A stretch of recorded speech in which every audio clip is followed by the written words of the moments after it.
Ծաղկազարդի տոնին եկեղեցու միջադեպով ձերբակալված Դավիթ Մինասյանին նախօրեի ուշ երեկոյան անվասայլակով հիվանդանոցից տեղափոխել են կալանավայր։ Այս գործով դատական նիստը ամսի 17-ին է, այս ընթացքում Դավիթի աջակիցները նստացույց են սկսել գլխավոր դատախազության շենքի առջև։ Ակցիայի կազմակերպիչների մեջ է նաև Արցախցիների իրավունքների պաշտպանության խորհրդի անդամ Սաիդա Պողոսյանը, նա այսօր մեր տաղավարում է շնորհակալություն հրավեր ընդունելու համար։ Խոսենք նախ Դավթի առողջական վիճակի մասին, հնչում են լուրջ ահազանգեր, դուք ինչ տեղեկություններ ունեք։ Նախ շնորհակալ եմ հրավերի համար եւ Դավիթ Մինասյանի եւ եղբոր այս թեմային անդրադառնալու համար։ Շատ կարեւոր է ձեր անդրադարձը։ Դավիթը այս պահին գտնվում է շատ ծանր իրավիճակում։ Իրեն տեղափոխել են անվասայլակի վրա, ինքը շատ զգայուն է, լույսի նկատմամբ գլխապտույտներ ունի։ Մենք նաև տեղյակ ենք, դա առաջացել է այդ ցավերը եւ հիվանդությունը հարվածից,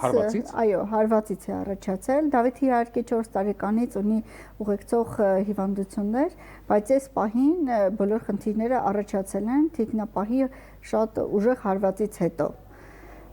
Եվ մեր աջակցություն ենք հայտնում Դավիթին, որպեսզի կարողանա ստանալ անհրաժեշտ բուժումը եւ եթե անհրաժեշտ է վերադառնալ քրեակատարողական հիմնարկ հայտագա ընթացքի համար, բայց այս պահին մեր պահանջն է, որպեսզի Դավիթը ստանա ամբողջական բուժում։ Դավիթին անձամբ չեք ճանաչել, ընտանիքին չեք ճանաչել, բայց այսօր կանգնած եք նրանց կողքին։ Ինչը դարձավ այն ձեզ համար սկզբունքային, որ որոշեցիք կանգնել այս ընտանիքի կողքին եւ սա ոչ թե մեկ ընտանիքի խնդիր է, այլ ձեզ համար ես վստահաբար գիտեմ, որ հարցը նաև հանրային հնչեղության, հանրային կարևորության հարց է։ Ինչը հանդիսացավ ձեզ համար այդ կարևոր կետը, սկզբունքային կետը։ Նախ ինքս մայր եմ, ունեմ 4 բալիկ, ովքեր մեծանում են Հայաստանի Հանրապետությունում եւ իրենք են ժառանգորդ լինելու այս պետության։ Երբ որ տեղեկացա Դավիթի դեպքի մասին, եկեղեցում կատարվածից, հետո անդադ այդ միտքն էր, որ ինչը պետք է ստիպեր Դավիթին այդպիսի արձագանք առաջացնել իր մոտ եւ վերլուծելուց իմ երեխաների հետ զրուցելուց հասկացա, որ այդ րոպեի պահվածքն է, որ երեխան փորձել է ինքնապաշտպանվել եւ հիմա ինձ եմ պատկերացնում էլի նույն տեղում, որ եթե իմ բալիկը լիներ միտեղ, որտեղ ընդհանրապես պաշտպանված չի, այդտեղից մի ծագեց, որ պետք է անպայման կանգնեմ ընտանիքի կողքին, լիակատար աջակցություն հայտնել եւ ինձ միացան այլ մայրիկներ էլ, ովքեր ունեն բալիկներ, ում բալիկները նաեւ պատերազմում են զոհվել 18 տարեկանում եւ այդ վստահությունը, որ կկարողանանք ինչ-որ մի բան փոխել այս պարագայում, այդ քայլին գնացի եւ հետո տեսնելով հասարակության մոտեցումը եւ Դավիթի ընտանիքի անզոր վիճակը, որ չի իմանում ոնց է վագրը փակված իր վանդակում, պատից պատ է խփում, նույն ձև ես ինձ էի պատկերացնում, որ վանդակում փակված եմ ու ոչինչ չեմ կարող անել իրավիճակ փոխելու, գիտակցելով որ դժվար է լինելու 9 ժամ փողոցում մնալը այդքան էլ հեշտ չէ, հենց տաղավար եմ եկել դատախազության առջևից եւ այստեղից, այո, նստածույցից եւ դեռ պետք է վերադառնամ դատախազության նստածույցին, որպես մայր, որ մտահոգ է իր զավակների ապագայով եւ Դավիթի ապագայով։ Ես գիտեմ, որ Դավիթը շատ գերազանց սովորող աշակերտ է, ունի առաջադիմություն, պատրաստվում է վերջին զանգին եւ ընդունելության քննություններին եւ ամբողջ այդ ընտանիքի կառուցած երազանքները մի ծաղկազարդով փլուզվում է։ Չպետք է թույլ տանք, որ Դավիթի կյանքը այստեղ ավարտվի իր ամբողջ ուսումնական այդ գերազանց անցած ճանապարհը թողենք անցյալում։ Ձեր գնահատմամբ եկեղեցում տեղի ունեցածը դա սադրանք էր, թե իրավիճակ էր, որը հնարավոր էր, որ չլիներ։ Կանխել հնարավոր էր, այսպես ասեմ։ Իհարկե, կանխել հնարավոր է։ Այսինքն սադրանք չէր դա։ Կարծում եմ սադրանք էր, մի դեպք հղում անեմ։ Ես որքան գիտեմ, մասնակիցը այս ամբողջի միջադեպի ասել էր, ես չեմ գնային եկեղեցի, որքան հիշում եմ, հիշատակում են մեր վեհափառի անունը, բայց ինքը գիտի, որ Սուրբ Աննայում վեհափառի անունը մեզ մոտ հիշատակվում է, եւ ինքը եկել էր եկեղեցի։ Եվ եթե ես շատ հավատացյալ մարդ եմ, հավատում եմ Աստծուն այն էլ ծաղկազարդի տոնին, կգնայի լուր հետևում, ինչպես որ բոլորն էին կանգնած, կաղոթեի Աստծո իմ խոսքը կուղարկե եւ դուրս կգայի, բայց չէ, իրենք էլ փորձել են ճանապարհ հարթել դեպի խորան եւ այդտեղ էլ ասում են որ Դավիթը Վերջապես երկրի ղեկավարը իրավունք ունի մտնել այն եկեղեցին, որը ցանկանում է եւ արգելել երկրի ղեկավարին, որ պետք չէ այս եկեղեցին մտնել, կարծում եմ իրավաչափ չէ ամեն դեպքում ուղղակի ուզում հասկանալ սա դրանքը ում կողմից է եղել, եթե ասում եք որ սա դրանք էր երկրի ղեկավարը կարող էր նախապես, եթե պլանավորում էր այցելեր, կարող է այդպիսի արարողակարգ կա, որ կարող են տեղեկացնել եկեղեցուն եւ նախապատրաստել այդ ամեն ինչը։ Ինչպես է գնում են կեչմիածին արարողակարգով, ընդունում են եւ այլն։ Եթե դու պատրաստում ես Ծառկազարդին գնալ, կարելի է մի փոքր շուտ գնալ կամ արդեն պատարակը սկսված դու փորձում ես ճանապարհ հարթել դեպի խորան, կարող են լուր կանգնել, աղոթել եւ հեռանալ։ Ես չեմ կարող որակումներ տալ, այո, երկրի ղեկավարն է այս պահին, ուզենք թե չուզենք, նա է։ Բայց փորձել Դավիթի իրավիճակի մեջ եմ ցանկանում նորից մտնել, որ ինքը աղոթքի մեջ փորձել է այդ աղմուկի մեջ փորձել է լռություն պահպանել եւ շուռ է եկել։ Այդ ամբողջ միջադեպում մենք լրագրողների հետ, փաստաբանների հետ բազմաթիվ անգամ զրուցել ենք, կա որևիցե կադր, որ Դավիթը հարվածում է։ Անկեղծ այդպիսի կադր մենք չենք գտել։ Կա տեսակետ, որ Դավիթը այնուամենայնիվ կարգ է խախտել եւ պետք է պատիժ կրի, սակայն այլ ձևաչափով դուք ինչ կասեք։ Ես միշտ կողմ եմ պատժի գաղափարին, այն ամեն ինչի ինչ որ հանգեցնում է ինչ որ իրավիճակի, դա անպատժելիությունից է։ Եվ եթե Դավիթը մեղավոր է, ես կարծում եմ կարող եղել դա ուղղել ուղիչ աշխատանքներով, անգամ այն ծանր հանցագործություն կատարած մարդիկ հնարավորություն է տրվում ուղղելու իրենց սխալները։ Եվ այս պարագայում էլ Դավիթի նկատմամբ կարող էին ավելի մեղ միջոց կիրառել եւ տնային կալանք, բայց հաշվի առնելով առողջական վիճակը նկատի ունենք։ Իհարկե 18 տարեկան պատանի ու հսկայական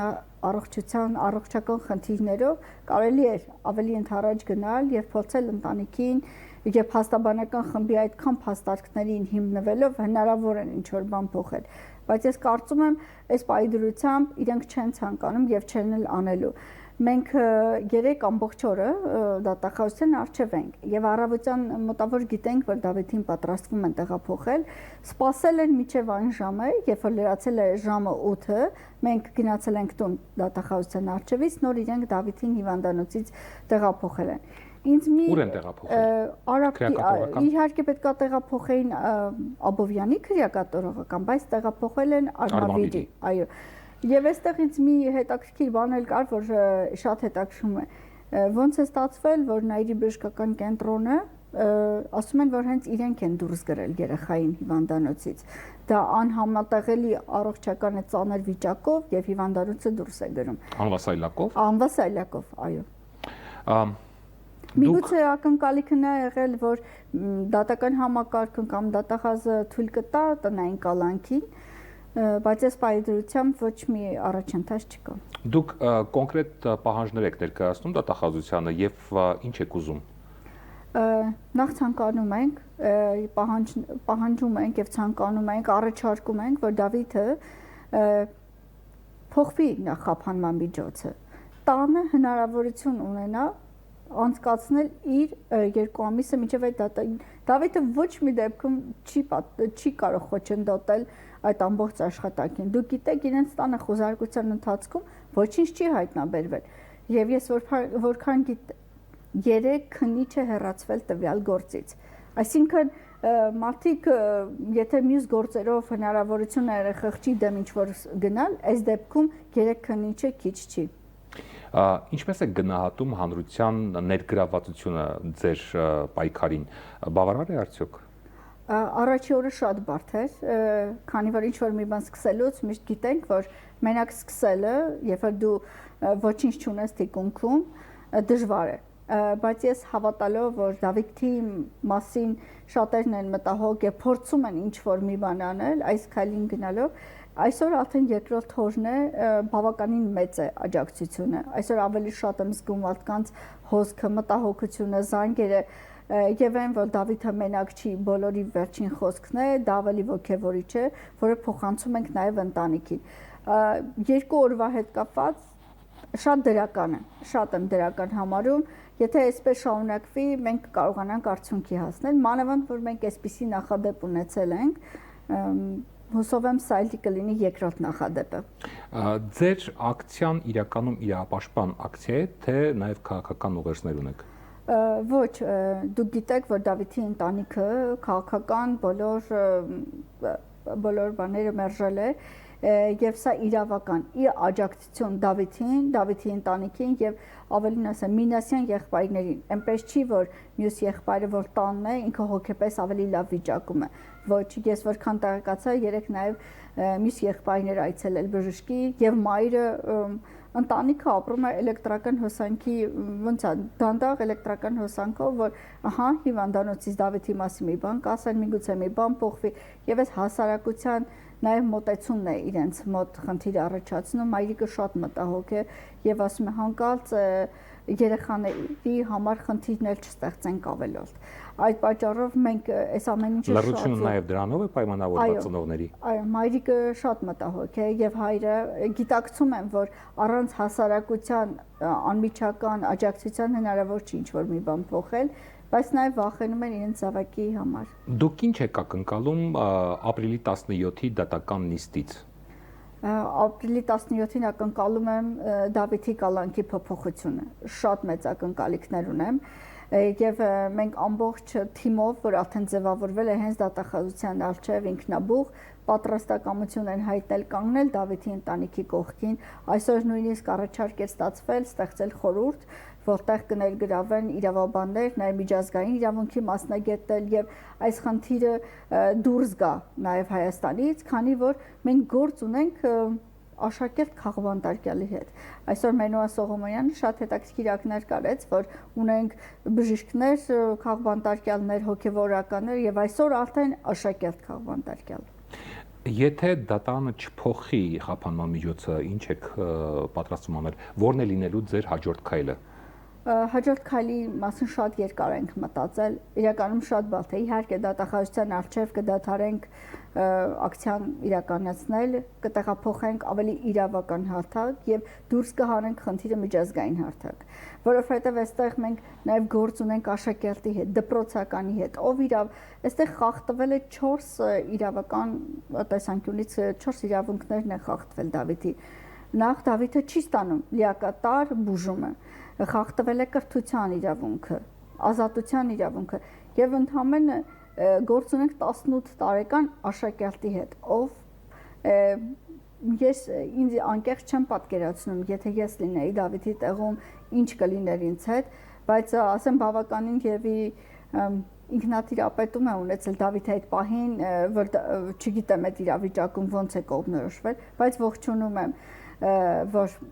կարողացել են այդ իրավիճակից այդ պահին դուրս գալ, որտեղ կարող էր իրավիճակը ավելի սրվել, Դավիթի նմանելի Դավիթներ լինել եւ ոչ մեկիս ձեռնտու չի, որ բանտերում հայտնվեն անչափահասներ կամ չափահաս մարդիկ։ Անչափահասների թիվը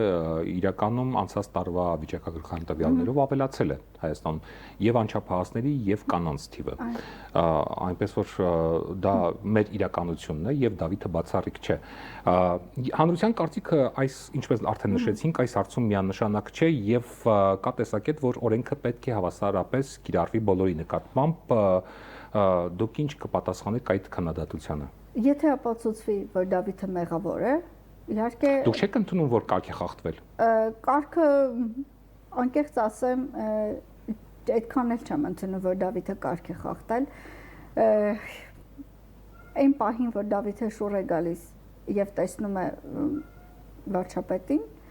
այդ պահին իր հայացքը, որ դուք ֆիքսեք, մի պահ ինքը սառում է, բայց միջև գիտակցի ինչ է կատարվում, արդեն հաջորդ քայլը գալիս է թիկնապահի հարվածը։ Այսինքն ես պետք է այնտեղ ներկա լինել, շատ հետաքրքիր մի փաստ էլ ասեմ ձեզ, ամբողջ դատական այս ընթացքում քննչական մեր անե եկեղեցուց հոգևոր մարդիկ, ովքեր որ ներկա են եղել միջադեպին, բազմաթիվ մարդիկ առաջարկել են վկայություն տալ իրավիճակի մասին։ Ձեզ ասեմ, ոչ մի վկա դեռ չի կանչվել։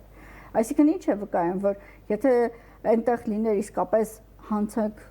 կամ իսկապես Դավիթը հարված էր, հաստատ մեկին կգտնեին, ով կտար վկայություն, բայց այս պահի դրությամբ չկա մեկը, որ վկայություն տված լինի։ Այսինքն գործի հիմքում ընկած են այդ տեսահոլովակները, որոնք ընդհանրապես դա է, այո։ Պաշտպանական կողմը ոչ մի վկա դեռ չի հարձակվել։ Եվ ի վերջո ինչ կարող եք ասել այն մարդկանց, ովքեր քննադատում են այս գործով։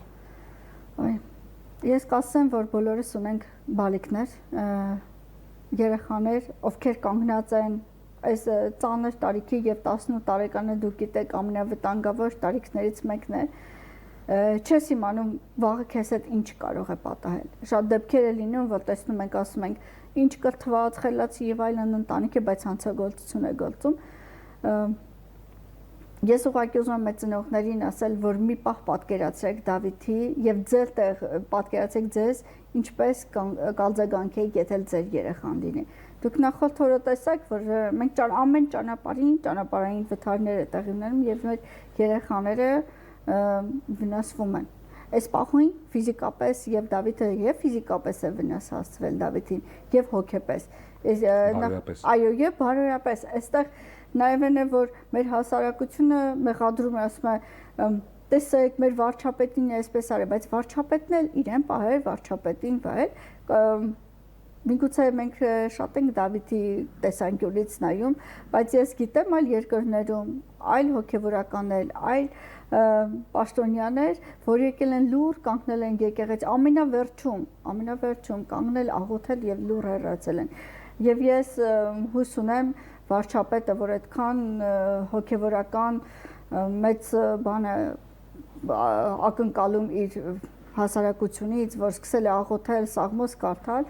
ավելի գթասիրտ կլինի Դավիթի նկատմամբ, որտեղ հավատացյալ հոգևորը այդ մարդու մեջ որ կա, ավելի ներողամիտ է, թող այս դեպքում էլ Դավիթի նկատմամբ ներողամտություն ցուցաբերի։ Շնորհակալություն, որ ժամանակ գտաք եւ մեր հարցերին պատասխանեցիք։ Մենք զրուցում էինք արցախցիների իրավունքների պաշտպանության խորհրդի անդամ Սաիդա Պողոսյանի հետ։ Ցտեսություն։